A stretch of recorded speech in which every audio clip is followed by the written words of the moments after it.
ఒకప్పుడు పవన్ కళ్యాణ్తో సినిమా చేయాలని రాజమౌళి లాంటి డైరెక్టర్స్ కూడా కోరుకునేవారు. ఎందుకంటే సౌత్ ఇండియాలో టాక్తో సంబంధం లేకుండా కళ్ళు చెదిరే ఓపెనింగ్ వసూలను రాబట్టేంత సత్తా ఆయనకు మాత్రమే ఉంది అని వాళ్ళ నమ్మకం.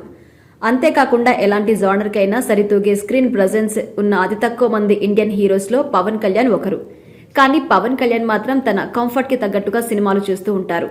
స్టార్ డైరెక్టర్స్ జోలికి వెళ్లకుండా కేవలం మీడియం రేంజ్ డైరెక్టర్స్తోనే ఆయన ఇంతకాలం సినిమాలు చేస్తూ వచ్చారు.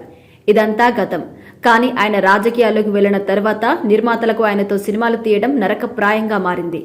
2019 ఎన్నికల తర్వాత ఎలాగో ఓడిపోయాడు కాబట్టి ఒక 3 సినిమాల వరకు ఎలాంటి ఇబ్బంది లేకుండా పూర్తి చేసి విడుదల చేశారు.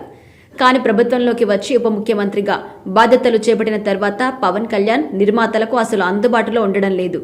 హరిహర వీరమల్లు సినిమాని పూర్తి చేయడానికి 4 రోజులు, అదేవిధంగా ఓజీ సినిమాను పూర్తి చేయడానికి 20 రోజుల కాల్ షీట్స్ మాత్రమే బ్యాలెన్స్ ఉన్నాయి.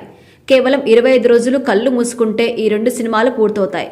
కానీ వీటిని పూర్తి చేయడానికే ఆయన నిర్మాతలకు పట్టపగలే చుక్కలు చూపిస్తున్నారు. హరిహర వీరమల్లు సినిమాకి ఇప్పటికే నిర్మాత ఏఎం రత్నం 300 కోట్ల రూపాయల వరకు ఖర్చు పెట్టాడు. కేవలం పవన్ కళ్యాణ్ నుండి 4 రోజుల కాల్ షీట్స్ దొరికితే సినిమాని పూర్తి చేసి వచ్చే నెల 28న విడుదల చేయడానికి ప్లాన్స్ చేసుకుంటున్నారు. కానీ ఆయన దొరకడం లేదు.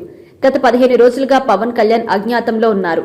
అందులో 4 రోజుల నుండి ఆయన తీవ్రమైన వెన్నునొప్పి, వైరల్ ఫీవర్తో బాధపడుతున్నారు. ఇప్పుడే ఆయన అనారోగ్యం నుండి కోలుకున్నాడు.